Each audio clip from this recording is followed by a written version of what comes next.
run it up.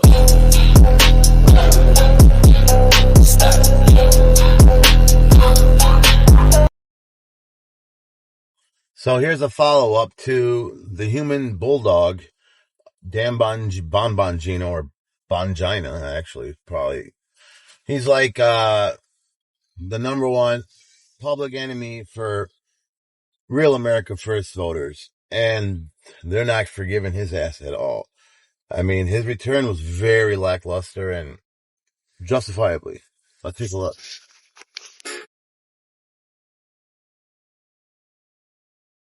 Blocking everyone calling him out. So, of course, holy cow.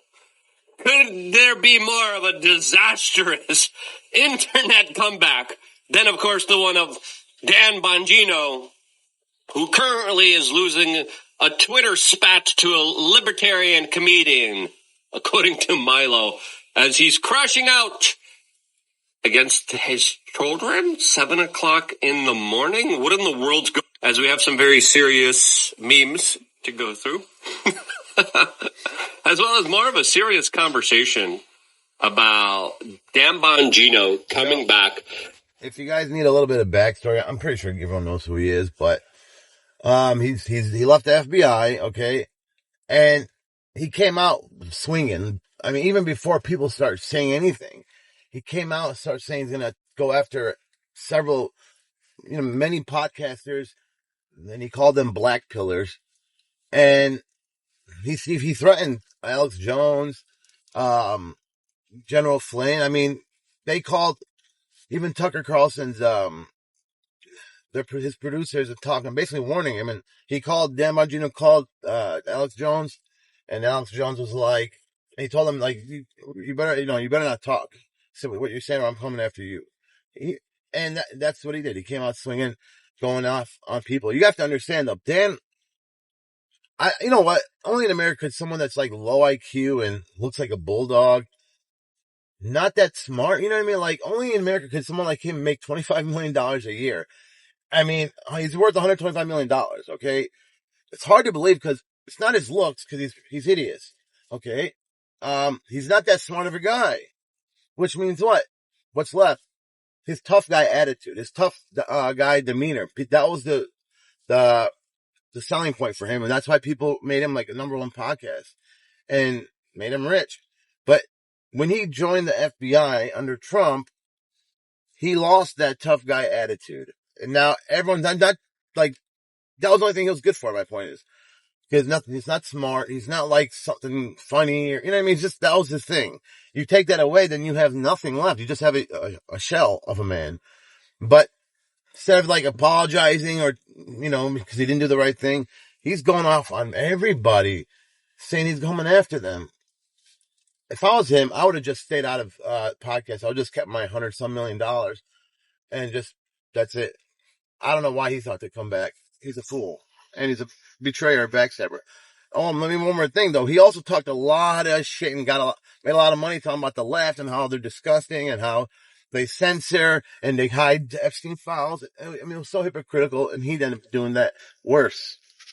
Potentially being a psyop within itself. We have some very interesting comments from him, as a lot of people are saying this is maybe a federal PR tactic that is backfiring significantly, as of course there's a lot of people just completely out of touch with the reality of the current situation.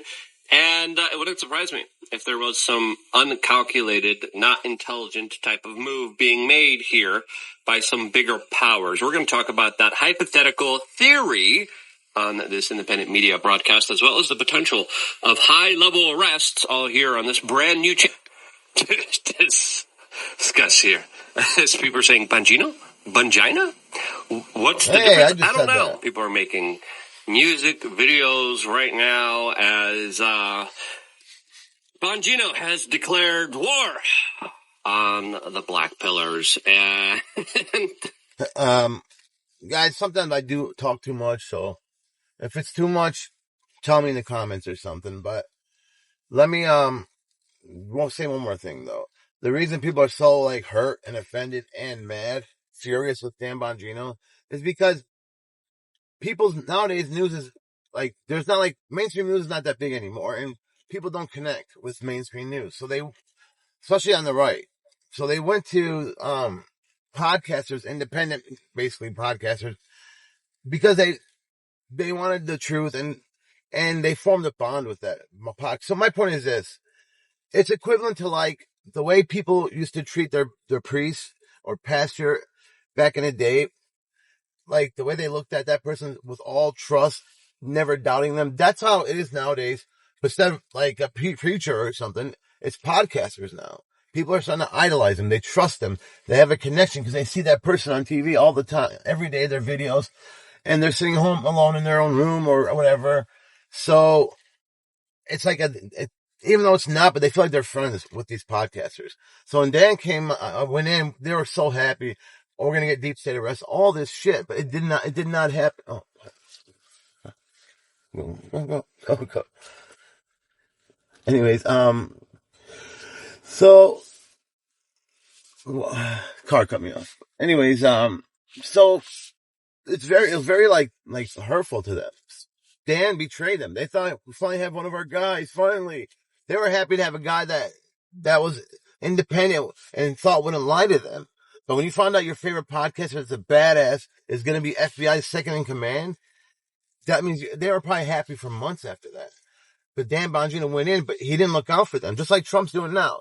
He didn't look out for them. All he did was lie nonstop. He backstabbed these people. And like I said, it's not like mainstream media type things. This is like something else. This is like a personal relationship to these voters and fans of Dan-Bongino. So now they're just like very hurt. They don't trust him anymore, and they shouldn't trust him anymore. I think Dan's done. And if not, he should be done. Because look, I would kill to have a millionth of his audience. You know, and I'm only like 4 months into this, but that'd be awesome to have people to trust you. I can never betray my people who are fans of mine if I ever had them. So think of it like that. Don't think of it as like, oh, you know, whatever, black pillars, or don't think of it like they're, you know, like jealous girlfriend. It means a lot to these viewers and listeners. He's blocking a whole bunch of people. And this is the kind of short and sweet of it, as Dylan Elliman says. So Bongino spent a year with the FBI doing nothing but covering for predators and the deep state, only to resign and run PR for the administration. Checks out. Now he wants to go back to his tough guy shtick. Like it won't work. We all saw exactly the kind of man he is. That's the short and sweet of it. As right now, looks like Bongino is picking his next target, as he first went after and retweeted Cat Turd attacking Thomas Massey. Then he went after Matt Gaetz. Now, really quick, if you guys are into Cat Turd, he's a pile of garbage. Do not follow that guy anymore. He's going off on MAGA, insulting them for Dan. You know what? I saw him on Tucker Carlson before, right? And so he was sitting there thinking, oh, he just made a name when he his origin story online. He's some old fart.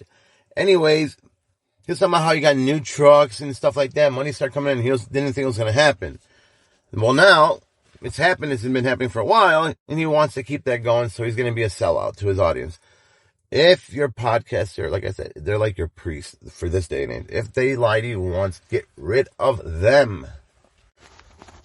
Now he's retweeting stuff against Sneeko. Sneeko responded. We'll play you that clip. Sneeko's badass. He's going after a lot of other people that he deems black pillars. And now the conversation is going back and forth with Dave Smith. As Dave Smith released a quick video being like, dude, you lied to us. And that's been my point from the very beginning of this. As I have disagreements with my friends like Tim Pool, who's like, yeah, this is great. And I'm like, hey, this guy lied to us. And if you lie to us, I want an explanation why you lied to me. And I'm sorry, but I just don't take it lightly when people lie to me. When people tell me, Epstein absolutely took himself out. Oh yeah, nothing to see here. You're going to see the video, and it's going to. And you're going to make generalized statements saying what I saw is amazing. Trust the plan. Big things are ahead. And it's like, I quit. Bye. Okay, one more thing, guys. As far as Dave Smith, that's like the biggest rivalry right now going from this fallout. Dan versus Dave Smith. Dan's went off on a lot of people, but that's the main one right now. Okay? Now, Dave Smith, understand this, he's more of a liberal, but he's a Jewish guy, you understand? And you know how hard it was for him to be honest in his reporting about the Gaza, the killing, the war, all that? You know how much easier his life would have been had Dave just stuck with other Jewish people that they're on that side. But no, he took slings and arrows, and he didn't have to. You know what I mean? Like, but he's that honest of a person. And you have Dan-Bongino going after him, calling him names, all this stuff. Like Dave's the one who did something that was despicable and backstabby. It's like, bro, Dave is going through hell to get the truth out. You didn't do nothing. You talked a lot because you made a lot of money, and you're a chicken shit, and you let Trump corrupt you. Shame on you, especially when it comes to kids. He doesn't even deserve one viewer. Scumbag. What? Hold on. Wait a minute. And that's essentially what Dave says. Here. We watched you lie through your teeth. Look, he said, I've seen the files. He said, I have it on good authority that Jeffrey Epstein worked for Middle Eastern intelligence. Could be any of those Middle Eastern countries, of course. The end result of it is that the bill passed. The files are to be released. Great. So now we all get to see it, right? They ran on being the most transparent administration in history, right?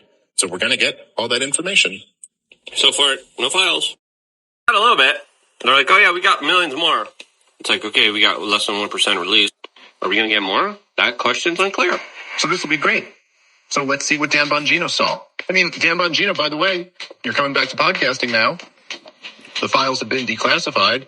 I'm not a lawyer, but pretty sure you can tell us now. It's not classified information anymore. Yeah, what's in the files that convinced you that the official story that the government was telling everyone was true? Tell us. Please, enlighten us. You can tell us exactly what you saw. Exactly how you were able to look the American people in the eye and promise that he killed himself. And you know that for a fact. I mean, you must have seen some really strong evidence in order to know that for a fact. So what is it that you saw, Dan? Okay, so guys, I know what people that defend him are going to say. They're going to say, well, he's signed a non-disclosure form or something, or it's an ongoing investigation, so he can't talk about Epstein, whatever. But don't forget, though, it's not just that. I mean, he didn't do anything. He didn't go after any of the deep state. Like, so it's not just like a legal issue. There were other things he could have done. A lot of other things. How many things were there just in the Biden administration? And not only that, I mean, he didn't. I mean, there's so many deep staters he could have went after. They didn't do it either. That means their directions from Trump was to, like, don't get caught up in prosecuting the Democrats and the people that we promised we would give justice to or for. So it's not just don't think it's only because he has no legal option to tell us what it was. I mean, look, dude, if you want to come back into this world, in this world here, as you knew before you went into government, in this world, the currency is honesty. The currency is the truth. So tell us, man, you went into government, looked us all in the eye, and made up a big, fat fucking... How about this? And this is really telling. Why didn't they go after anyone? Why didn't they investigate Trump's attempted assassination? Why not? You think it's weird? Obviously, Trump must tone back down. I think he made a deal with some people, the intelligence agency. Who knows what he did? But he didn't even do the things he thought he would do for sure. Lie that you don't know. And you know it. You know you did that. So now you think you're going to be the one to come back into the podcasting game, and you're going to be policing this space? The black pillars? Like, okay. Yeah, you're going to be telling us what we can and cannot say? Are you kidding me? And fourth, Dave Smith came out, and they're responding to each other. I'm trying to get to the original. It seems like this is continuing for a while, as Dave Smith responded to Bongino talking about the lib black pillar symbiote. And again, all of his stuff is like so out of touch. Dave Smith saying, yeah, nice story. Why did you lie through your teeth about Epstein? He responded, hilarious that you're not only missed the news cycle for the past year, but that you also knew you were the moron referenced in the post. Watching you advertise your dip poopery on a series of debates over the past year was my guilty pleasure while I was working. Now go back to your mama's spare room and write some jokes and get your shine box too. My shoes got a scuff last night while lighting up the live stream while you clowns were rage posting things. You go to the live stream and it's like comment over comment being, what's up with the Epstein stuff? Can you tell us about the Epstein stuff? Why did you lie to us about the Epstein stuff? And it's like, you still haven't even answered it here, right? And then the conversation, of course, now continues, and it's just like, I will, instead of asking, and again, Dave Smith wasn't even that, like, rude. We'll get into this response because now Bongino is bringing up the family and kids of Dave Smith. We'll get into that in a little bit. Before we do this really quickly, check out wearechange.shop. Now let's get to Bongino going after the family and children. As of course, this conversation keeps devolving. At 7 o'clock in the morning, Bongino comes out against Dave Smith saying your family and kids must be ecstatic that their last name is Smith so they could blend in with the millions of other Smiths out there and pretend they don't know you. Imagine being dumb enough to post what you just did publicly and then pretend it isn't copium. What are you talking about? Dave Smith responds, holy effing crash out. Are you seriously posting about my kids at 7 a.m.? Keep repeating your dumbass boomer shinebox line. I'm not the one who got ordered to go lie to the public and say, yes, sir. Scared? Come see me, B. I will end your career and you know it. Run away, little girl. I'm not a fan of all these, like, words. I mean, we're all adults here. Like, this is like a school playground fight. For me, it's like, just stick to the basics. Like, dude, this is generally, like, pathetic. And Bongino, again, tell your family to blink twice if they need my help. I'll get over there. What are you talking about? Chase Geyser says the way Dan-Bongino is acting is exactly why everyone hates the FBI. Dave Smith, Dan, this is genuinely so pathetic. You're the one who is scared here. I've publicly challenged you to a debate, and we know you won't do it because it will end your career. Nice. And again, Bongino is still on a blocking spree. And he's posting a lot of things that are just absolutely disingenuous. He's getting cooked. Like, the comments are pretty clear. Now, again, comments aren't a true reflection of real society. I get it. Yes, true. And there are campaigns and there are gaslighting efforts being done here, yeah. But people are saying what Bongino is doing is a gaslighting campaign PR effort as well, as he's working with a media company that has very questionable viewership. As right now, we have people saying, I've had to stop running the FBI because my true passion is retweeting Mark Levin. This is what Chris Brunette says, as Dan-Bongino posted. You have no idea how much I missed this. What are you doing? You're posting Mark. You know, I guess it's our fault for expecting anything from Dan. I mean, I wasn't too crazy about him anyways, but not long ago, they asked him, before he was in FBI, tell me what's near and dear to your heart. And he goes, like, he looks so stupid. He goes, Israel, protecting, defending Israel. And then he didn't say his wife, kids, God. It was so cringe and so embarrassing. And I heard this is a good point, by the way. I don't know. I heard that, like, maybe Trump sent him back to being a podcaster. They agreed to do him, Dan Bongino quit being deputy director of the FBI so they could have a positive voice on, you know, in the media about Trump for the midterms and everything. Because, you know, Dan, if he was going to go after any pedos, then there's no way he's going to not promote Trump, even if Trump's wrong, which he is. So, and Dan was the number one podcaster before. So I think it was like a strategic move, because Trump wanted to do it. And I think Dan wanted to anyways. I don't think he was too sissy-ish to, like, keep going in this type of cutthroat career of being an agent, especially in this day and age. Anyways, let's go a couple more minutes, and then nothing else after that. Levin talking about, oh, great, thank you for influencers. What are you doing? The blocking is pretty indicative of someone who isn't winning the debate, all right? Because if you were, you wouldn't need to block people. Why are you blocking people? You're blocking people because you are getting cooked. And again, I try to see things from an outside perspective. There's none. And having anger, having people literally, like, finger wag and be like, I will tell you what people, I will fight now. I will go after people who don't like me. Anyways, yeah, he has a point, but it's not just being angry because someone cut you off or took your parking spot. This is people who are furious because they thought Dan was on their team. And Dan, he was so convincing when he was on his podcast. And he went in, everyone thought, oh my God, it's the best time. Trump won the, Senate. Congress, he had a presidency, and he had the Supreme Court, and then now he's gotten Kash Patel and, Dan-Bongino are going to be number 1 and 2 at FBI. Oh, life's going to be awesome soon. And then every single one, Trump, Patel, Bongino, Pete Hegseth, Kristi Noem. I mean, it's amazing. Even RFK is being a little bit lackluster. Tulsi Gabbard. You can never forgive Trump for this. He didn't drain the swamp. He brought more on board to be in his administration. And now he's turning the good ones to swamp creatures. And he did. He's done that less than a year. So people have a right to be angry. You do have a right. These people are making all this money off us. And you can't just betray him like that. Like, if I had a following like him, or even a fraction like I said earlier, I'd be so appreciative. I would never betray my listeners and my viewers, and I would never lie to them either.